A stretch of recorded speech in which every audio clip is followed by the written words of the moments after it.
Hey guys, Tony here. Welcome back to the channel. For those of you who are studying to pass the FINRA Series 65 or one of the other FINRA exams, we're going to go over one of many topics that you need to memorize in order to pass the test, and that is the Bond Seesaw. And I have a picture of it here on the screen. I'm going to break it down and go over a couple of the key highlights to help you lock this into memory. The Series 65 exam is a exam kind of like the SIE exam, where you don't need to be sponsored by a FINRA member. You don't need to work for a broker. You could just be your own little individual self, study for these tests, and then go take the exam. These are difficult exams. Why would you take the SIE? Just because it's a little more basic, just to get warmed up. It's still difficult, but the Series 65 is a whole nother level of difficult. What could you do with a Series 65? You could expand your education, expand your knowledge, expand your understanding of how the markets work. Or you could use that passing score on the Series 65 exam, subject to your state laws also, to become a registered IAR, an investment advisor representative. Once you have passed the Series 65 and whatever state regulations might be applicable to you, you're well on your way to a path where you could, for money, advise clients on their investments. In my series on the FINRA exams, we don't focus on the getting registered part. We focus on studying for the exams and helping you figure out how to pass.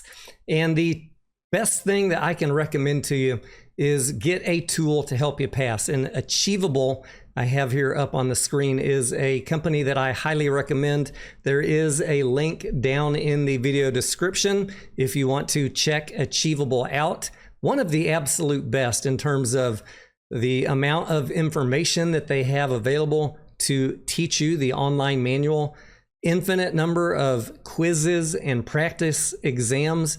And those practice exams are the key to passing these tests. If you go buy a book that's got 3 practice exams at the end of it, you're probably not going to pass these tests when you go to the testing lab and take them. Take as many practice exams as you are allowed to with a tool like Achievable until you are reliably passing them, and then go register to sit for your formal exam. Anyways, check out the link to Achievable down in the video description. Sign up and let me know what you think. Moving on to the topic at hand, the Bond Seesaw is kind of a memory device to help you remember the relationship between the various yields that affect bonds. And there are various formulas that you can go memorize if you want to know how to calculate those yields, but we're not going to go through that in this video. For the Series 65 exam, FINRA is more concerned that you know the relationship between those yields across the seesaw than your ability to calculate the yields. While you might be required to calculate current yield, exam questions are more likely to be focused on the relationship of the yields, which is best depicted on the Bond Seesaw. So that's what we're going to go through today. If you're watching this video because you're at the point where you're ready to commit the Bond Seesaw to memory, I'm going to make the assumption that you've already got the basic definitions down, that you understand the factors that determine bond yields, like the interest rate, the purchase price, and the length of time until maturity, that you understand that par refers to the bond's face value, that nominal yield is also called the coupon, which measures the interest rate paid annually to the investor. Current yield measures overall rate of return based on the bond's current market price. Yield to maturity measures the overall rate of return if the bond is held all the way until maturity. And yield to call is something that only affects callable bonds. It measures the overall rate of return if the bond is held until the bond is callable. And in this calculation, we would assume that the bond is called as soon as it is eligible. Basic definitions, we're not going to spend any more time on them today. Let's talk about the relationship of these yields to each other. What we have on the screen here is the Bond Seesaw, pictured in a way that you're going to want to memorize so that when you go sit for the exam, you know, you can't take anything in there with you. They will give you some scratch paper and a pencil, and you'll immediately want to jot this down, as well as some other things that you have memorized. We'll talk about those in other videos. Jot this down so that you make sure you are clear on the relationship of these yields, and then when a question comes up, you've already got it written on your scratch paper. But let's break this down bit by bit before we get to the final result here. The easiest way to start off thinking about the seesaw is if you are dealing with a bond that is trading at par value. You're just going to have the seesaw level because the prevailing rates out there equal the coupon rate of the bond, or the nominal rate. The N for nominal rate is always going to be right in the middle of your seesaw, and what we want to remember is what rates go out from there. And we're going to use the mnemonic device CYM call as we draw them out to the right of the seesaw here. CY for the current yield, YTM yield to maturity, and YTC yield to call. In the case of a bond that is trading at par, and the reason that the seesaw is level is that all of these yields are going to be equal to each other and equal to the nominal rate, or the coupon rate of the bond. The other two outcomes that you need to memorize are just the different ways that the seesaw falls, and that depends if you're looking at a bond that is trading at a discount or a bond that is trading at a premium. So let's start off first with a bond that is trading at a discount. You can see on the left-hand side of the seesaw here, the price of the bond, what you buy it for out there in the market, is below the par value. So it would be some number below $1,000 if you were looking at a $1,000 bond. We already have the line for the par. Now we've got the line going up for a discounted bond. We need to pencil in the same yields in the same order. They'll always be in the same order using our mnemonic device CYM call. Current yield, yield to maturity, and then yield to call up at the top. What does that look like in a real life example? If we had a 10-year $1,000 par 4% bond trading at a discount at $800, the bond is callable at par after 5 years. You would have rates, just for as an example, something to look at, 4% being the coupon, and then you can see the current yield increases, the yield to maturity is higher, and the yield to call is higher still. That is how it looks on a discounted bond. How do you calculate all these? That goes back to those formulas that I flashed up on the screen earlier, and it also depends on all of the details of the bond.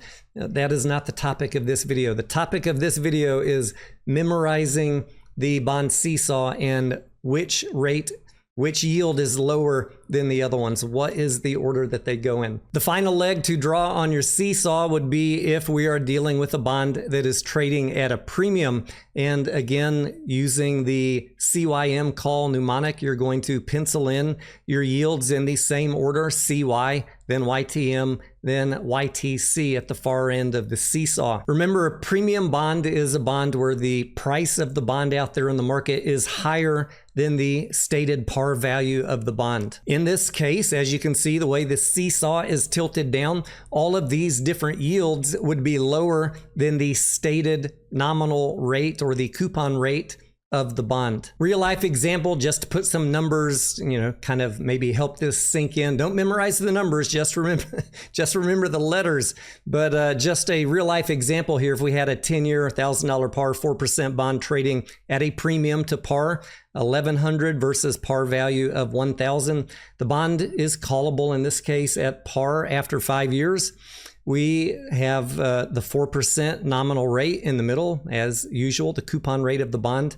And then you can see the current yield, the yield to maturity, and the yield to call, each one being lower than the previous yield. Remember that the bond seesaw shows the relationship not only between the various yields that affect the bond, but the relationship between the bond's price and those yields. So if you have a bond that is trading at a premium, that is going to be on the upper side of the seesaw because the bond price is higher than par value, and then the various yields will be on the lower side of the seesaw because they are lower than the nominal rate. Exactly the opposite for a bond that is trading at a discount, like this $800 example. You can see that the price of the bond is lower than par, so that is the lower part of the seesaw, and all of the yields are higher than the nominal rate, so they are at the high end of the seesaw. Put all of these concepts together and we end up with our final drawing: the seesaw with the par level,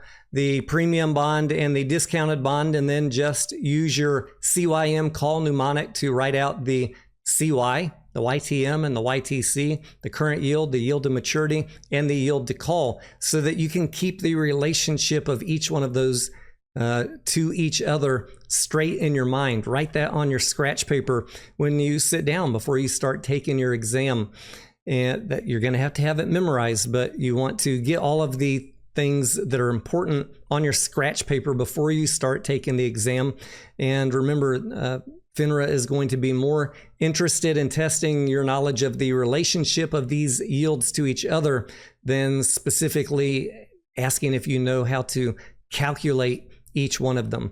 When you're using Achievable after you read a chapter, there is always a quiz with some basic questions to immediately test your knowledge. And then when you finish a larger portion, there are practice tests with a lot more material that you can test on. Almost an infinite number of practice tests that you can take. So many different questions, and that is what you want. You want a lot of different questions thrown at you so you know what to expect when you go sit down for the exam. But I thought it might be fun to look at a couple of these just so you get an idea of what type of questions get asked on a Series 65 exam. Quiz question number 1. An investor asks for a reason why investing in a lower yielding non-callable bond would be better than a higher yielding callable bond. Which of the following responses is not true? Always important to read the question because you want to make sure that you're answering the one of the choices that is not true. The answers that we have to choose from, which are true and which one is not true.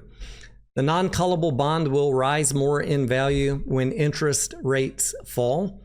The callable bond will trade at a lower market price than the non-callable bond. The non-callable bond will fall less in value when interest rates rise, or the callable bond will likely be called if interest rates rise. Now, I get it. This quiz question had nothing to do with the bond seesaw that we just went through, but it does test your understanding of callable bonds versus non-callable bonds and how bond yields react in relationship to what's going on with interest rates. And I believe that the answer of this one is going to be number 4 is not correct. The callable bond will be likely called if interest rates rise.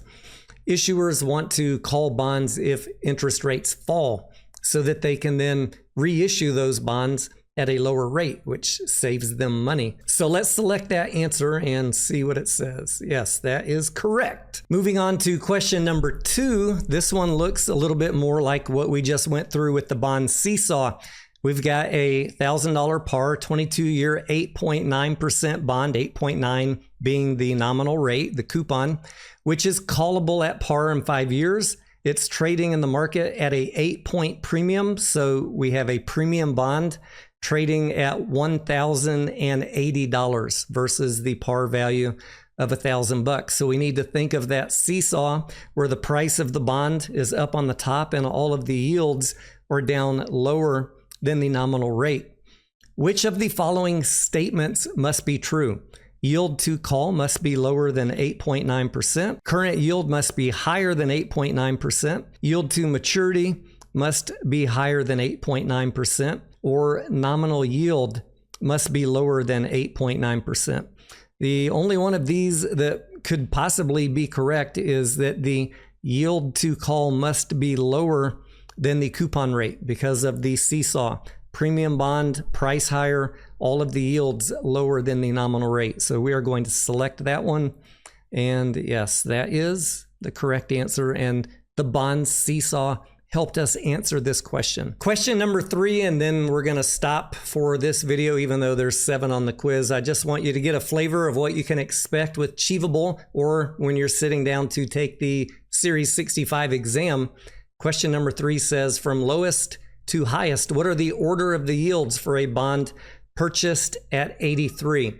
You got to know the lingo. Purchased at 83 means you're buying a discounted bond, $830 versus a $1,000 par.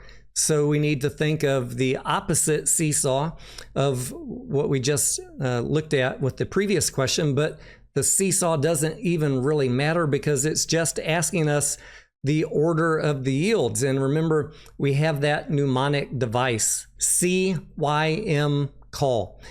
Current, yield to maturity, yield to call. And N is always before all of them because N is in the middle of your seesaw. So we're going to be looking for an answer that has N, CY, M, call. And looking at these, we got 2 that start with nominal. That's what we're looking for. Nominal, current, yield to maturity, yield to call, versus nominal, current, yield to call, yield to maturity. We know from the seesaw that call is always the last one, so it cannot be this one. The answer has to be nominal, current, yield to maturity, and then yield to call. And yes, that is the correct answer. And again, the Bond Seesaw, writing that down, memorizing that, helped us get this answer correct. Again, I'll put a link to Achievable down in the video description. Please go ahead and click on that if you want to test drive this, or if you're thinking about taking any one of these tests that are listed on the screen here. They've got practice material for you, community pages. The amount of help available with Achievable will assist you in passing these exams on your first try. Make sure you're studying all the material, allowing adequate time to study and take plenty of practice exams, and make sure that you're passing those practice exams before you schedule your actual official sit-down exam in the testing lab. If you guys have any comments or questions, please feel free to drop them down below. I am Tony Denaro, and I will see ya on the next video.